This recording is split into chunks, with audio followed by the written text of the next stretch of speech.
Halo teman-teman, Federasi Rusia merupakan negara dengan luas wilayah darat terbesar di dunia. Berdasarkan letak geografisnya, negara ini dapat dibagi menjadi dua, yaitu bagian barat yang disebut sebagai Eropa Rusia dan bagian timur yang juga dikenal sebagai Siberia. Wilayah ini merupakan salah satu yang paling jarang dihuni oleh manusia. Siberia sendiri terbagi menjadi beberapa wilayah administrasi, di mana yang terbesar adalah Republik Sakha, atau juga dikenal sebagai Yakutia. Wilayah ini memiliki luas sekitar 3 juta kilometer persegi atau hanya sedikit lebih kecil dari India, tapi hanya memiliki populasi sebesar 960.000 penduduk atau sekitar 1.417 kali lebih kecil dibandingkan populasi India. Sekitar 1/3 populasinya ini tinggal di ibu kotanya, yaitu Yakutsk. Terletak 450 km di selatan kutub utara, kota Yakutsk memperoleh penghargaan sebagai kota besar terdingin di dunia. Kota ini pada awalnya merupakan pemukiman etnis Yakut, yaitu salah satu suku asli wilayah Siberia yang didirikan pada abad ke-14 untuk berlindung dari Kekaisaran Mongolia. Pada tahun 1632, pemukiman ini ditemukan oleh sekelompok prajurit Kosak dari Kekaisaran Rusia yang mendirikan sebuah benteng di wilayah tersebut. Wilayah sekitarnya kemudian digabungkan ke dalam wilayah kekuasaan Kekaisaran Rusia dengan benteng tersebut sebagai pusat administrasinya. Kota ini mulai berkembang menjadi Yakutsk yang dikenal saat ini pada tahun 1880-an, ketika ditemukan pasukan berlian yang melimpah di sekitar kota ini. Saat ini, pertambangan berlian telah menjadi industri utama kota ini yang memasok 1/5 produksi berlian dunia. Sebagian besar populasi kota ini merupakan etnis Yakut, bukan Yakut, Yakut. Etnis Yakut merupakan salah satu suku asli Siberia yang telah menghuni wilayah tersebut selama ratusan tahun lamanya. Setelah Yakut, etnis Rusia merupakan demografis terbesar kedua di kota ini, disusul dengan etnis minoritas lainnya. Penduduk etnis Rusia yang berada di Yakutsk sebagian merupakan keturunan dari orang-orang yang bermigrasi ke wilayah ini secara sukarela pada periode awal penambangan.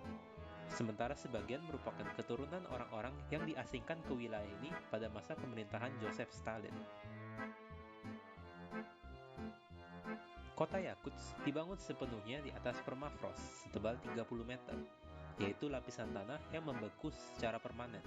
Kalau kalian berkunjung ke kota ini, kalian akan melihat bangunan-bangunan modern yang didirikan di atas pilar beton. Hal ini bertujuan untuk mencegah panas yang berasal dari bangunan untuk mencairkan lapisan es di bawahnya dan menyebabkan bangunan menjadi miring. Kalian bisa melihat hal ini terjadi pada bangunan-bangunan lama yang telah berdiri sebelum era Uni Soviet. Selain itu, kalian juga akan melihat pipa-pipa gas yang terletak di atas permukaan tanah. Pihak perencana kota memasangnya seperti demikian agar mudah diakses tanpa perlu menggali lapisan permafrost yang beku dan keras. Kehidupan di kota ini terbilang cukup sulit. Saat musim dingin, kota ini memiliki suhu rata-rata minus 38,6 derajat Celcius. Apabila suhu udara mencapai angka di bawah minus 50 derajat Celcius, maka seluruh aktivitas perkotaan akan dihentikan. Untuk berjalan-jalan di kota Yakutsk, kalian dapat menggunakan transportasi umum dan taksi, atau ya jalan kaki. Selama berpergian, pastikan kalian memakai pakaian yang tebal dan lengkap, dan juga jangan terlalu lama berada di luar ruangan. Apabila kalian berada di luar ruangan selama lebih dari 15 menit saja, kalian akan mulai mengalami sesak nafas, merasakan sensasi terbakar pada kulit, dan yang paling parah, frostbite. Apabila sudah terlalu parah, frostbite bisa mematikan sel-sel tubuh kalian. Dan kalau sudah mati, tidak ada pilihan lain selain amputasi. Selain itu, selama berada di luar ruangan, kalian juga tidak boleh menggunakan aksesoris apapun yang terbuat dari logam, serta menyentuh benda-benda logam langsung dengan kulit kalian. Hal ini dikarenakan pada suhu di bawah 0 derajat Celcius, kulit kalian akan menempel pada logam. Dan kalau ini terjadi,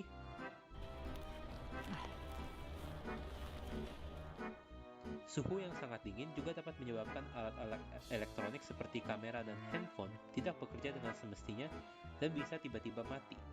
Karena itu, pastikan untuk selalu membawa powerbank dan jangan terlalu lama berada di luar.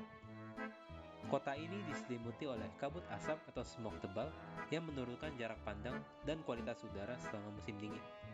Smog ini dihasilkan dari mobil-mobil penduduk kota ini yang dinyalakan terus-menerus agar oli mesin mereka tidak membeku. Karena udaranya yang sangat dingin dan kering, suhu kota ini jauh lebih dingin dibandingkan kulkas tercanggih di dunia. Karena itu, beberapa orang akan lebih memilih untuk menggantungkan makanannya di luar jendela apartemen mereka.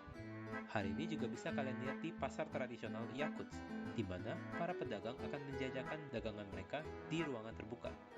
Daging yang disimpan di luar ruangan saat musim dingin akan membeku sepenuhnya dan dapat bertahan selama beberapa bulan. Kalau suatu saat nanti kalian berminat mengunjungi Yakutsk, ada beberapa tempat yang wajib kalian kunjungi, seperti Museum Mamut, Museum Arkeologi dan Etnografi Universitas Yakutsk, Kota Tua Yakutsk, berbagai monumen, serta kebun binatang Ortodoido yang menampilkan berbagai jenis hewan, mulai dari harimau Amur, beruang kutub, dan bahkan kambing gunung Siberia. Kalau kalian tidak tertarik pada suhu dingin, kalian bisa juga mengunjungi Yakutsk pada musim panas, di mana suhu rata-ratanya yaitu sekitar 19,5 derajat Celcius. Pada periode ini, kalian dapat melihat dan menikmati festival musim panas tahunan Isyak yang dirayakan pada bulan Juni. Tradisi khas suku Yakut ini memperingati kelahiran kembali alam dan dimulainya tahun baru. Festival ini dirayakan dengan upacara tradisional, lomba balap kuda, musik dan tarian, serta berbagai hidangan khas suku Yakut. Bagaimana menurut kalian? Apakah mungkin kalian tertarik untuk mengunjungi kota ini atau bahkan tinggal di sini? Satu hal yang pasti, kalian akan memperoleh pengalaman yang sangat unik dan belajar untuk lebih menghargai iklim Indonesia yang relatif hangat dan nyaman. Hai, terima kasih telah menonton video ini. Kalau kalian ingin mendukung channel ini, jangan lupa untuk like dan share video ini ke teman-teman kalian. Kalau kalian punya usulan untuk video selanjutnya, tuliskan di kolom komentar kami. Dan terakhir, subscribe ke channel ini untuk memperoleh lebih banyak konten seperti ini. Sampai jumpa di video selanjutnya.